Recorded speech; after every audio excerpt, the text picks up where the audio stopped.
Well, good morning and happy Easter, everybody. If you were all here, you would be wearing your Easter bonnets.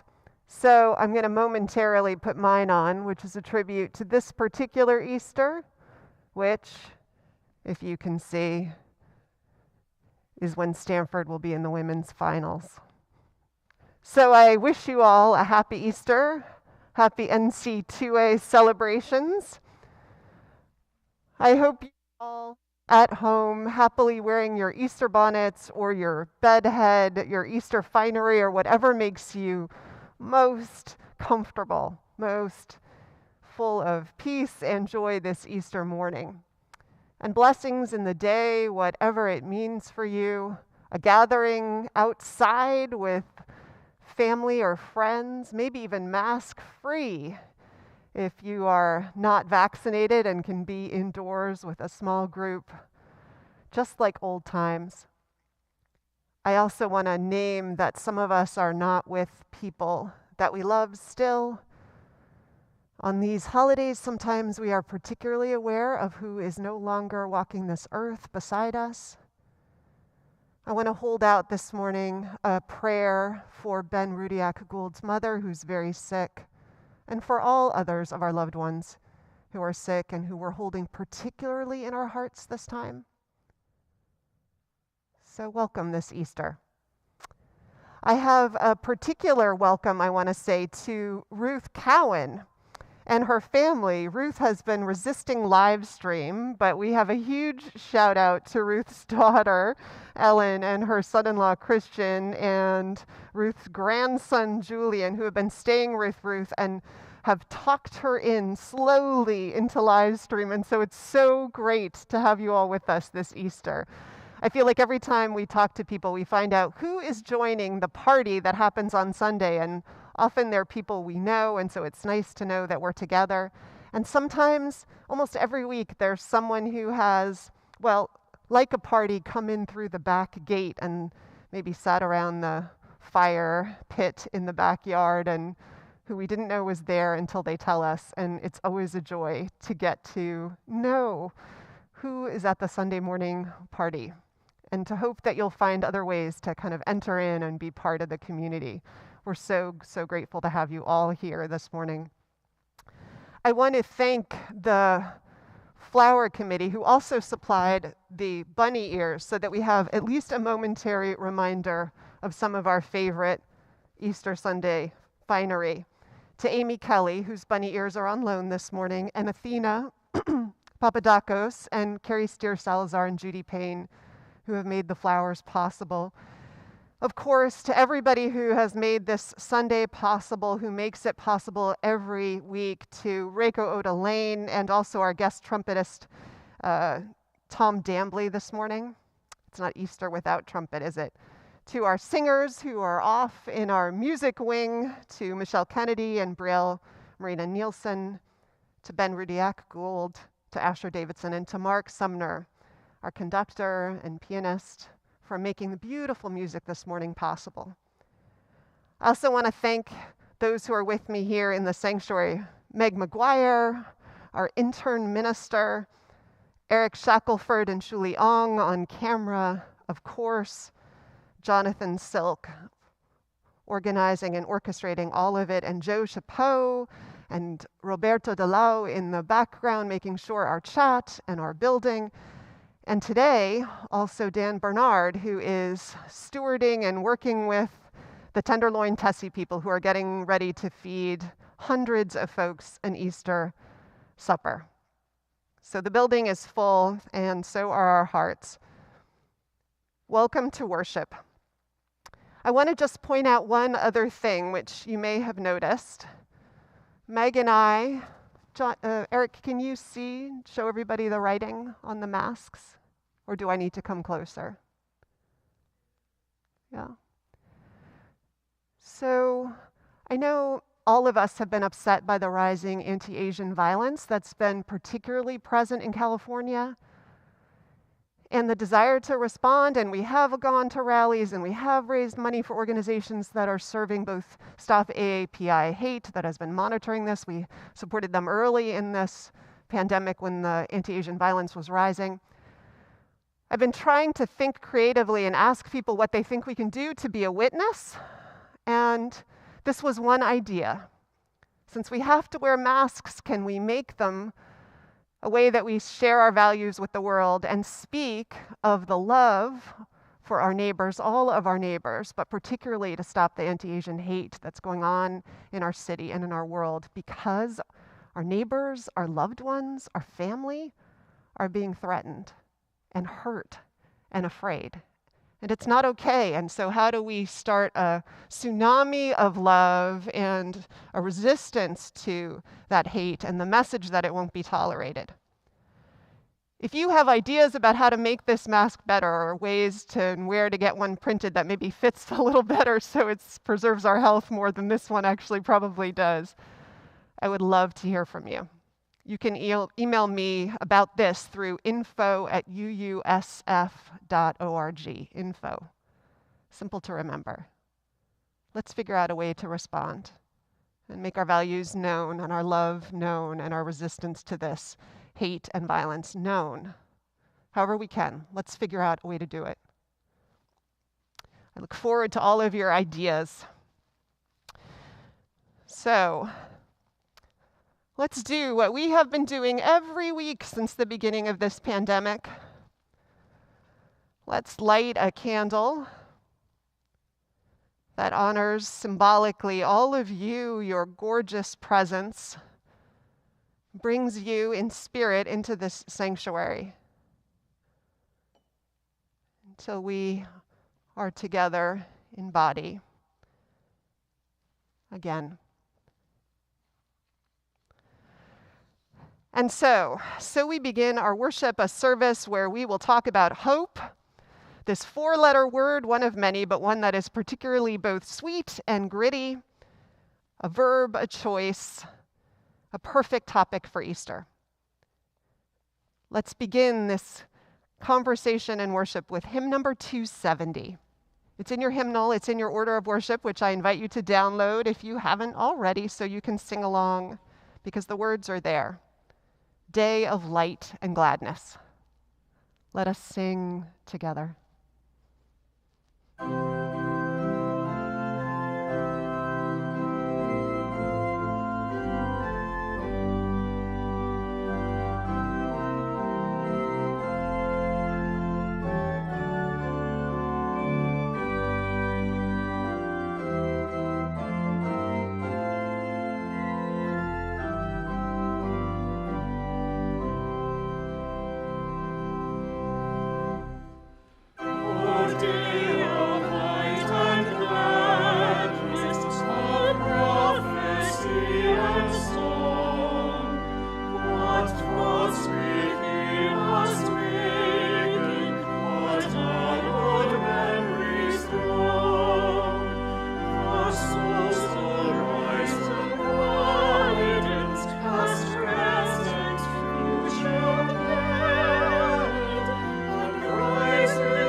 please join me in speaking aloud together the words of our unison chalice lighting.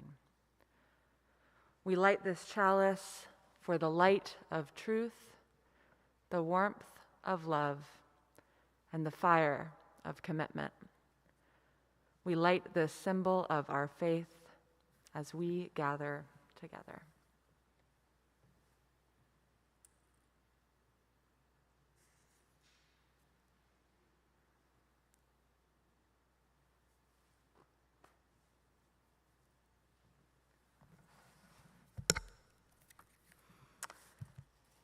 In your order of service that Vanessa mentioned, you'll find not only information about today's worship and our hymns, but also a list of upcoming events and offerings of this community. Opportunities to connect with other people, to learn and practice, and to take action with our values. So I hope you'll read through and consider joining anything in particular that calls to you. I'll draw your attention to just a few things right now. Today, after worship, the Forum is hosting a panel of speakers from Hand in Hand, an organization which brings together employers and allies of domestic workers to act in solidarity with worker-led campaigns and to share resources for fair employment. The panelists today will discuss current challenges and priorities for domestic workers, including nannies, house cleaners, and other home care attendants, and also what support those folks are asking for in this time. Also today, after worship, you're invited to join us for our Zoom coffee hour, which happens just about every Sunday after service, where in addition to the chance to connect with friends and meet new folks in this community in small groups, there is a special breakout room these days led by Donald Matuson to discuss today's sermon.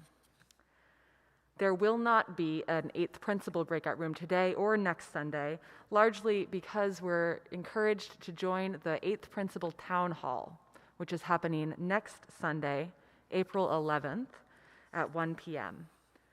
So if you haven't already joined an 8th Principle coffee hour breakout room or done some reading that's come out from our task force, or even if you have, consider joining members of the task force to learn more about the 8th Principle and what it means for us here at UUSF. This past week marked the formal end of our annual operating fund campaign, but our work isn't over yet. As you remember, the campaign is an especially important one this year. We expect that rental income will be down in the coming year as a result of the ongoing effects of the pandemic, and we want to keep the ministries of this congregation strong as they have been. So a special thank you to all of you who have already gotten your pledges in, and thank you to all of you who've made generous additional gifts that have helped us get closer toward our goal. Together, we've already raised over $750,000 from 184 households, but we've still got a ways to go. We're still aiming for our goal of $900,000, a goal that will help cover lost rental income in the coming year. And there are still some 62 member households who have not yet pledged. So if you're among them, thank you for getting your pledge in as soon as possible and for giving what you can. If it's possible for you, we hope you'll consider an additional one-time gift so that UUSF will have the resources to thrive through the end of this pandemic and beyond. You can log onto our website right now if you want and click the pledge button. Joe Chapeau will put it in the chat, and it just takes a moment to do. Thank you again for your generosity and your commitment to this community. And one final note this morning, our offering today will go to Faith in Action's COVID Relief Fund. Faith in Action is a community organizing network of people of faith and clergy, and their COVID relief fund, called the Belong Emergency Fund, was created last year to support undocumented people in particular who have been impacted by this pandemic. Donations this morning given through UUSF are eligible for a 3-to-1 match from the Hinckley COVID Relief Funds. You can learn more about Faith in Action, their Belong Emergency Fund, and the Hinckley Fund in your order of service, but just a heads up for now. So, I invite you to join me now as we deepen together into this morning's worship, singing our meditation on breathing. The words are in your order of service, and you can listen through a time or two as our song leaders lead us through, and then join in, and then let yourself sink into your breath and this time together as we sing it through a few times. When I breathe in, I'll breathe in peace. When I breathe out, I'll breathe out love. When I breathe in, I'll breathe in peace. When I breathe out, I'll breathe out love. When I breathe in, I'll breathe in peace. When I breathe out, I'll breathe out love. When I breathe in, I'll breathe in peace. When I breathe out, I'll breathe out love. When I breathe in, I'll breathe in peace. When I breathe out, I'll breathe out love. When I breathe in,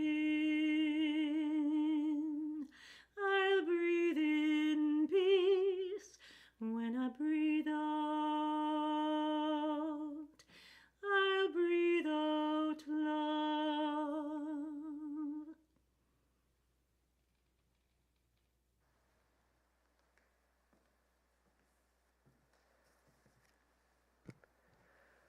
Our faith, as you know, is not creedal. There's not a set belief statement that we all assent to. But instead, as a non-creedal faith, it's the promises that we make to one another, promises of the heart about how we will be and what we will commit to together. That's the core of what holds us as a religious community.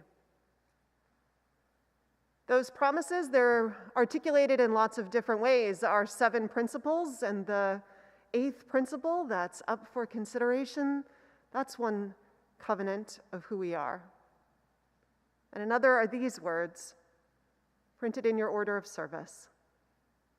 I invite you to say our promises to one another together. Love is the spirit of this church, and service is its prayer. This is our great covenant, to dwell together in peace, to seek the truth in freedom, and to help one another.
recognizing there is human suffering all over this world in the course of natural and human catastrophes, we ring our gong today in honor of 3 such places of suffering and struggle.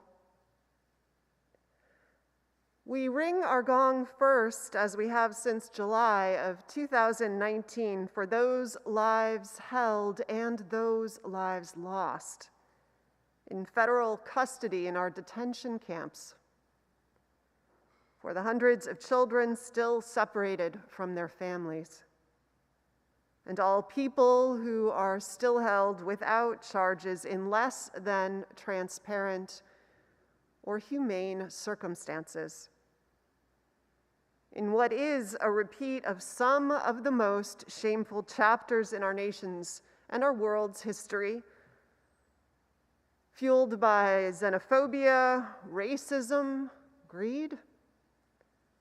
We ring the gong 7 times for this week of days in which human dignity has been dismissed, and our responsibility for that as citizens of this country rings out clear. We ring our gong additionally once for the losses this week to COVID-19. This last week, 76,547 people died of COVID-19 globally.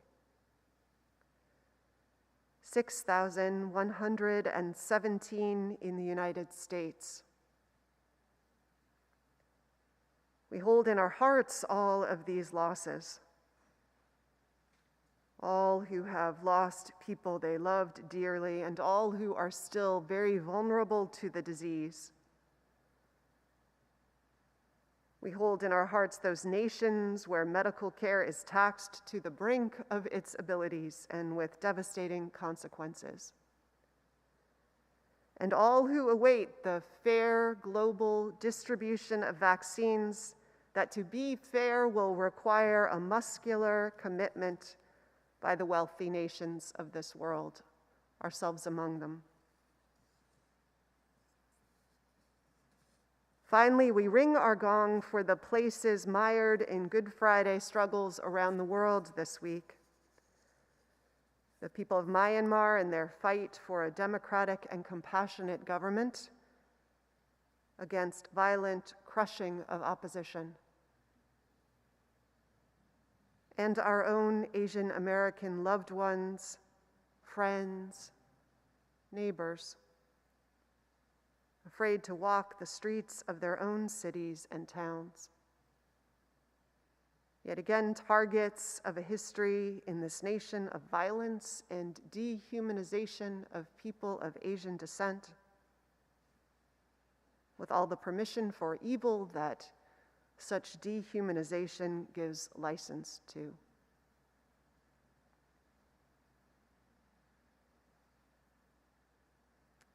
We hold all of this Easter Sunday when we speak particularly of the hope that dawns in every place of pain and struggle. And we pledge again to keep those we have named and their loved ones in our thoughts and in our prayers, and to commit again, may we ease the tide of human suffering this coming week, howsoever we can.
That anthem suggests that hope is not always hard won, but sometimes also abiding and generous. That it can be a revolutionary grace that rises up from within us and all around us, in spite of all we think we know. That it can point us to the possibilities that are always already there, right within reach. To the yes, buried somewhere deep inside us each, that might turn us back to the most abiding cycles, back to the earth with its blossoming and decay, back to the humblest seeds that with care, attention, may yet grow into something miraculous, if we remember to behold them that way. As we enter into a time of sacred silence, may we turn our attention, this most precious resource we have, to those buried potentials, those humble seeds, toward those silent yeses inside each one of us.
Spirit of life and love, on this Sunday morning, may we pay attention enough to be startled into awe.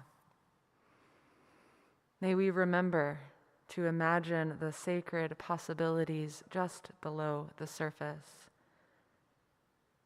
May we find the courage to cultivate life that is alive.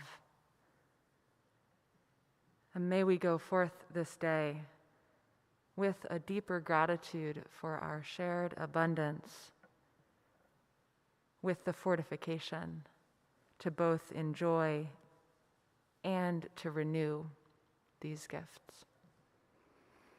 May it be so. Amen.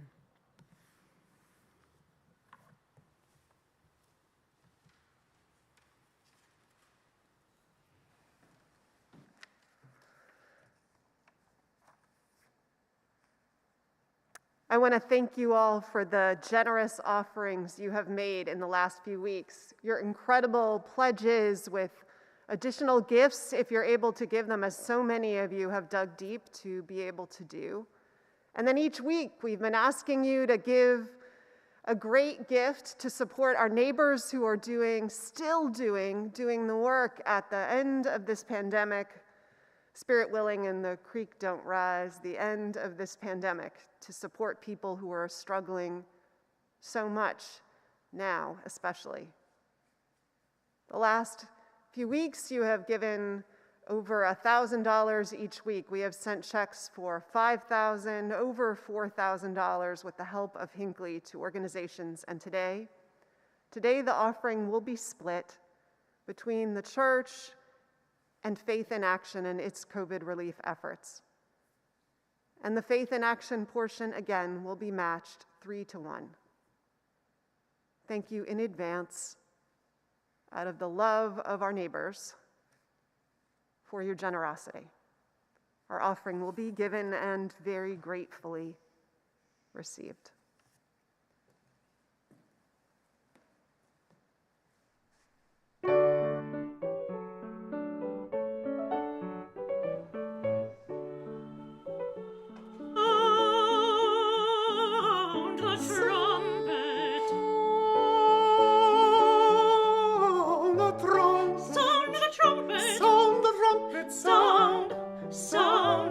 Sound the trumpet in the round. You make the listening shows rebound.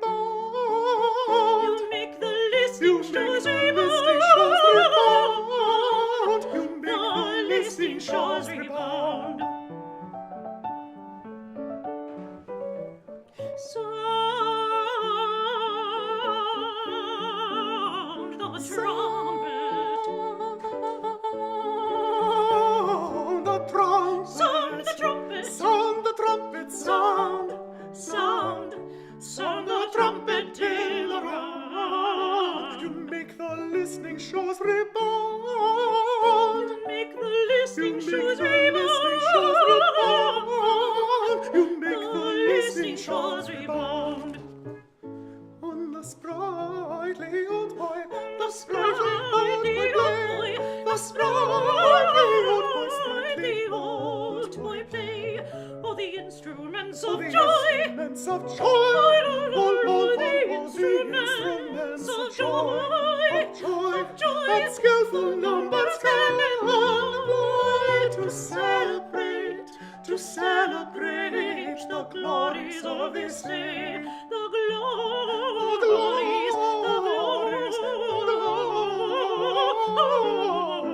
glories of this day. On the sprightly old boy, the sprightly old boy play, the sprightly old boy play. Oh, the instruments of joy, the instruments of joy, the instruments of joy, that skillful numbers can employ to celebrate the glories of this day, the glories of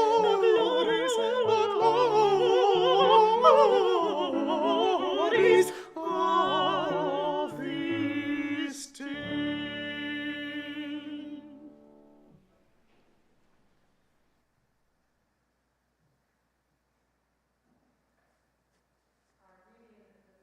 Is titled In Praise of Dandelions by Diane Corbin.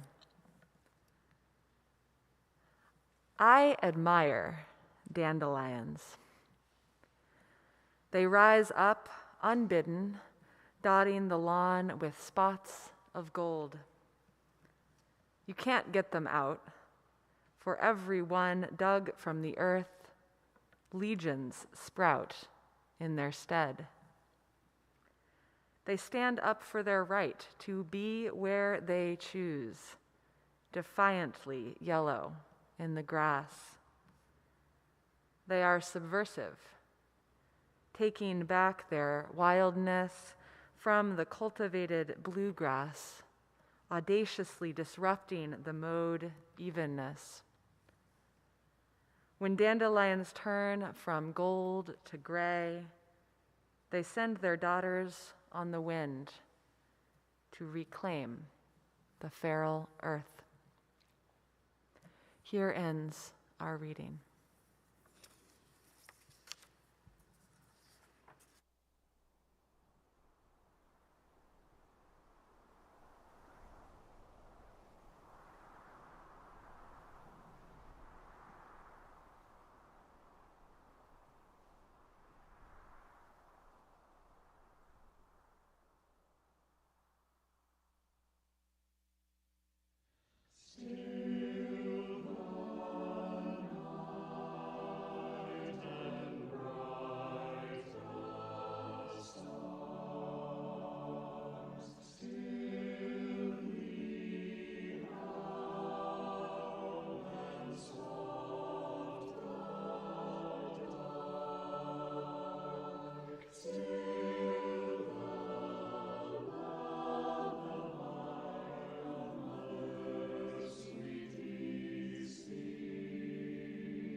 Do you think when all this is over, that the bonfire of next Easter Saturday will be of masks, and we'll all find our ears are a half an inch further forward than they were before it all started? Are you having lots of reflections about when it's all over lately? I talked to a colleague this week. She had just gotten her first shot. And I asked her what it felt like, because I'm always curious how that moment feels for each person. She said to her it felt remarkably ordinary, strangely ordinary, just a shot. And momentous, too. More than for herself, though, what she was struck by, she said, has been the strange experience after every person in her life, in her church, gets a shot. She said, I feel like 3 pounds gets lifted from my shoulders with every vaccination I hear about. 3 pounds. She and I agreed, 3 pounds that you don't realize you're carrying until they're lifted from your shoulders. It feels like a great metaphor for so much, I think, that's happening for us these days. A series of pounds lifted from our shoulders that we either didn't know we were carrying or didn't know how heavy it was to carry them because we've been holding them for so long. And with the lifting, there is the release and the joy and the freedom of movement, of body and spirit. We can laugh a little easier in that moment, begin to dream again. But there's also a strange heaviness that many have been feeling. Me too.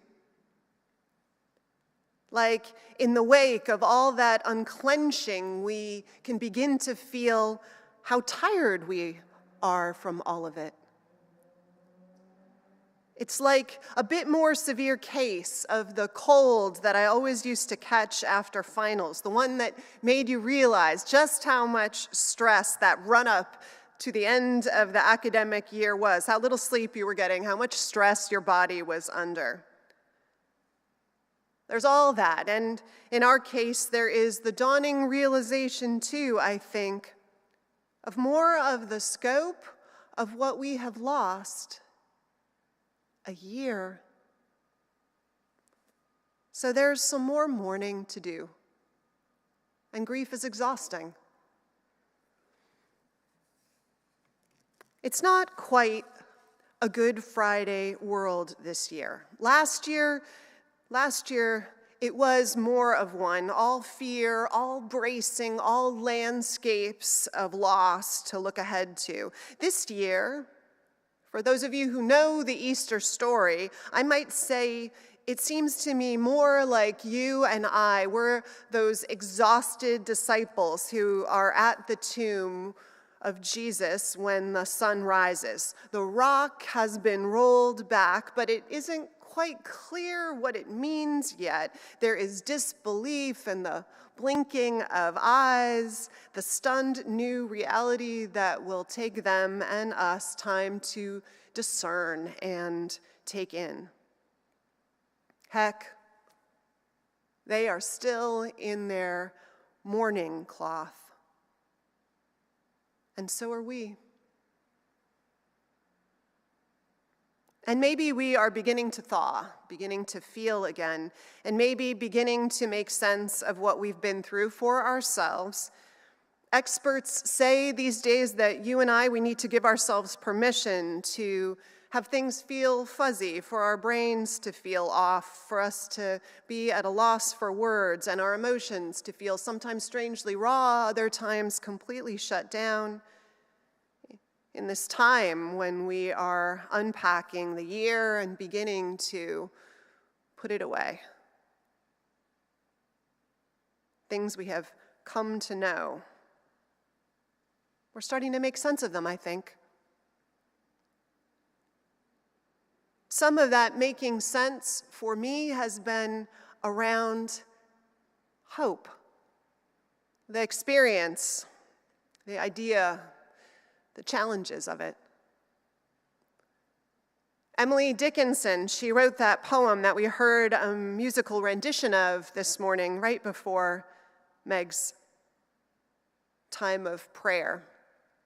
That piece about hope, the title of the poem, it's the same as the first line of the poem. It has hope in quotes, like it's some pretend thing, some thing without reality, which is a bit how the poem starts, I think. It starts with, hope is the thing with feathers that perches on the soul. The poem starts with this metaphor of a bird implied that she'll later explicitly name. The poem starts with this thing called hope, being all light and airy and flitting and darting about. It starts out that way, the poem, but it doesn't stay there. Hope is the thing with feathers that perches on the soul and sings the tune without the words and never stops at all.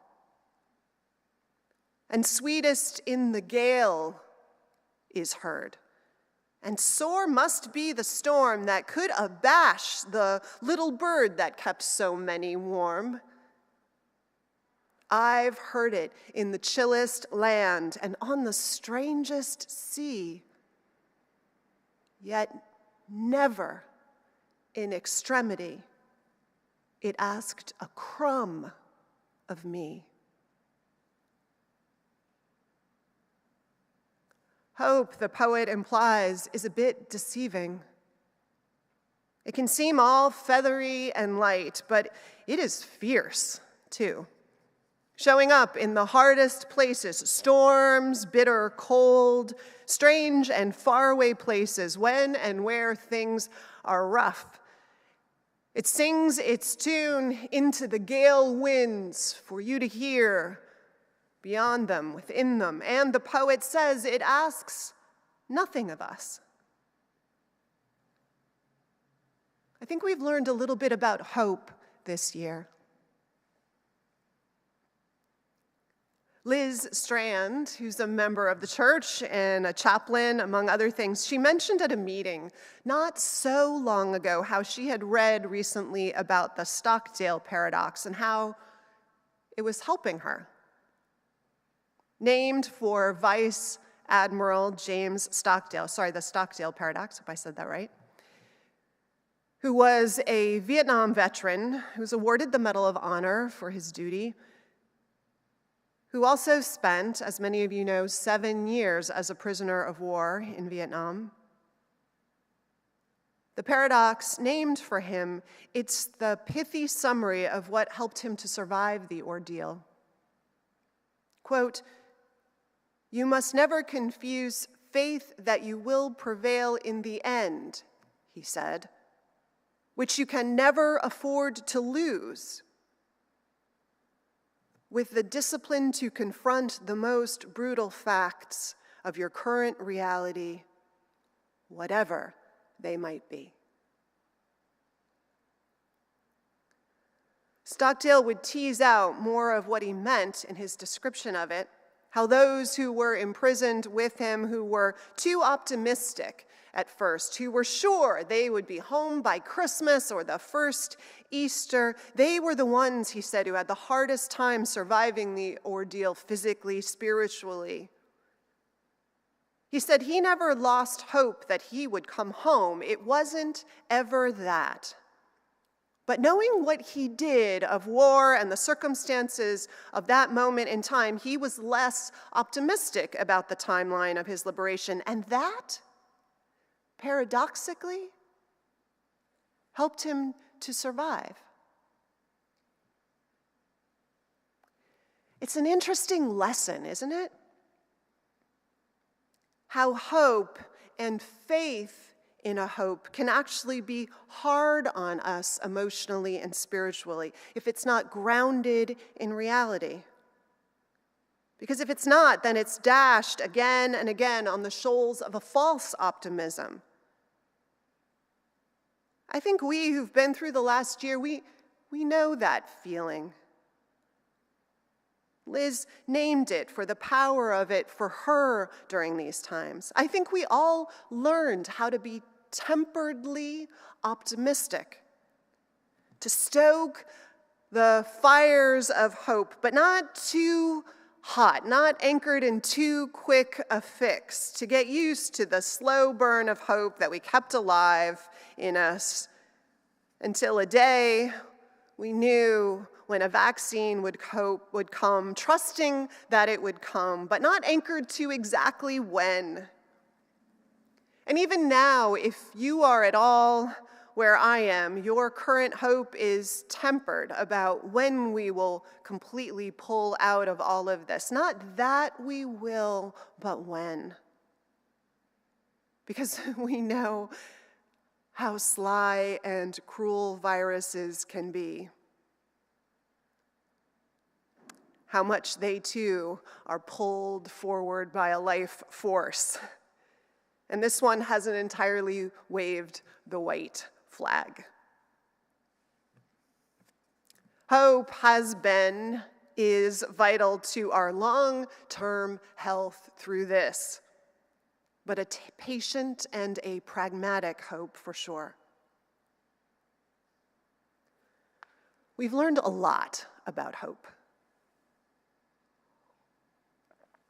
I think we've also learned that hope may involve some cooperation to give it a chance.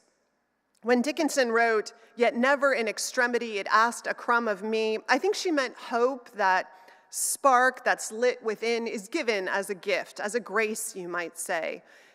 And though nothing is asked for it in that moment, I would definitely say that the wisdom of this time has been that something is often asked of us to make it real, to make real on hope's promise, or as my husband sagely puts it, hope, Vanessa, is not a strategy.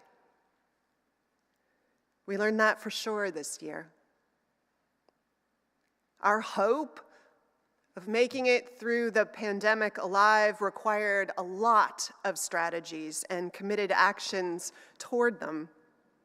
Our hope of staying connected to one another as a community, as a church, it required enormous learning curves and elbow grease too. Our hope that none would be left to struggle unnecessarily required improvising phone trees and raising money to help those we knew with rent and other needs, and volunteering at improvised outdoor food banks and connecting with and supporting those groups, as we are doing even today, groups that we knew were getting help where it was needed in the city, where it was needed most. Hope, when it's given, it doesn't require a strategy of us,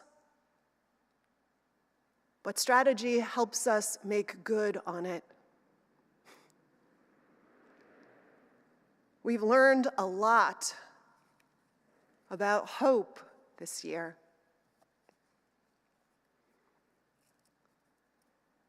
We have seen and felt this year how sweet it is to hear that song of hope in the gale winds and storm. How important it is to learn to temper false optimism, but be able still reasonably to keep hope, honest hope, alive.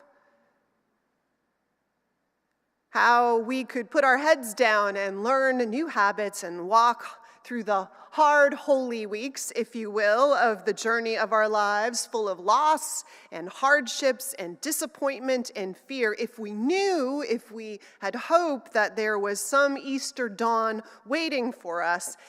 And we did all that. And so not surprising that this Easter morning, in this dawning Easter time, we are blinking a bit in disbelief at where we may find ourselves right now. That maybe the storm is going to end as we'd hoped. We have lived as good an argument as can be made for the hope that is as tenacious as the dandelions we read about in the poem this morning. insisting on its place in the order of things and refusing to be mowed down by circumstances.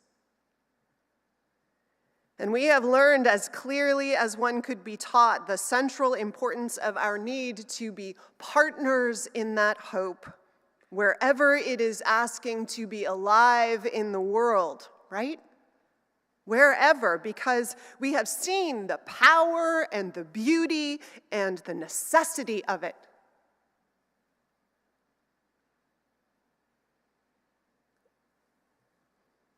But I would be remiss if I didn't say one more thing I think we have learned about hope this year. And that's this. You and I, we have seen how some bad luck or the unequal distribution of rights and privileges, especially when it shows up in life circumstances, job circumstances, a birth that bears the real-life disadvantages of inherited disenfranchisement, and there are those things. And where all of those disadvantages show up most predictably connected, as they so often do, to race or immigration status or tied to a host of human prejudices and sins. How all of that could make the right to hope, an insistence on hope, a cruel venture for some. How certain inequities in our world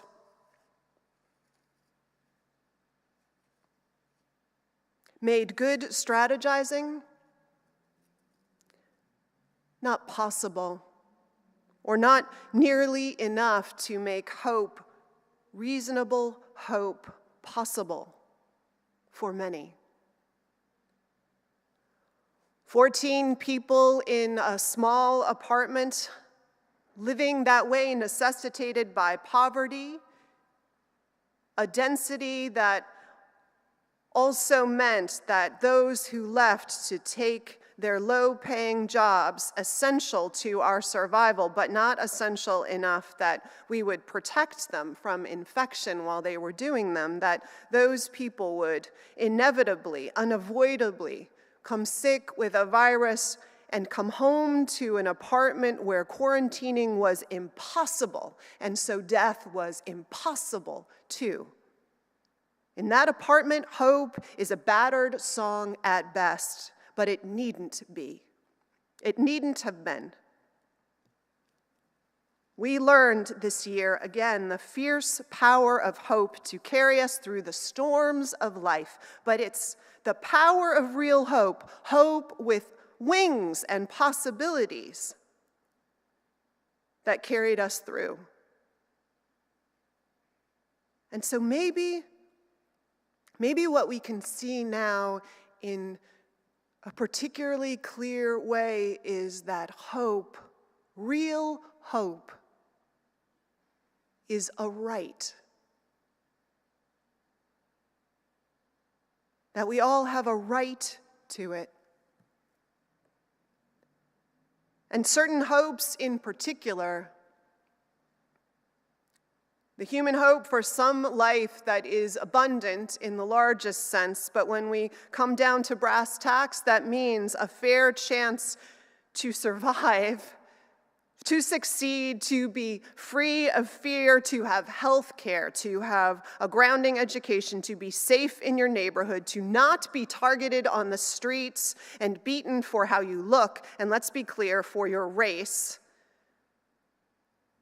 And so much more, the right to food on your table and work that is safe to go to.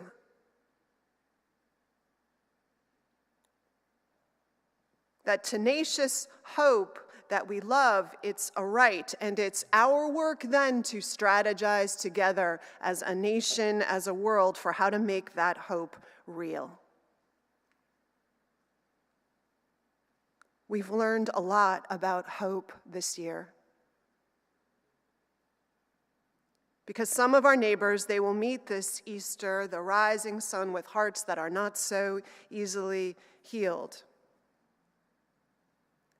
And together we could have stopped the carnage, but it wasn't a Band-Aid fix to do so, and it won't be one to do so. It will require the soul fix of a nation.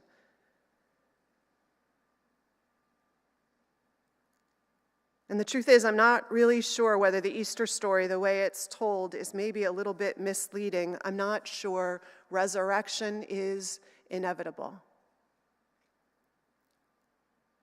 I think it's still a choice we have to make to partner with it. I think resurrection is a strategy for keeping hope alive, our commitment to it. And for that clarity of purpose this day, for a recommitment to that work after this year in this world, after all we have been through and still face, for all of that, for that I will sing alleluias this Easter day. I love you all. Happy Easter. Blessings to us all. Let's sing together as our closing hymn, the Alleluia hymn that we can all sing, theists and non-theists alike. Let's sing hymn number 269. Lo, the day of days is here.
And now, in our comings and our goings, may the light of love shine upon us out from within us, be gracious unto us, and grant us peace. For this is the day we are given. Let us rejoice and be glad in it. Amen. Happy Easter.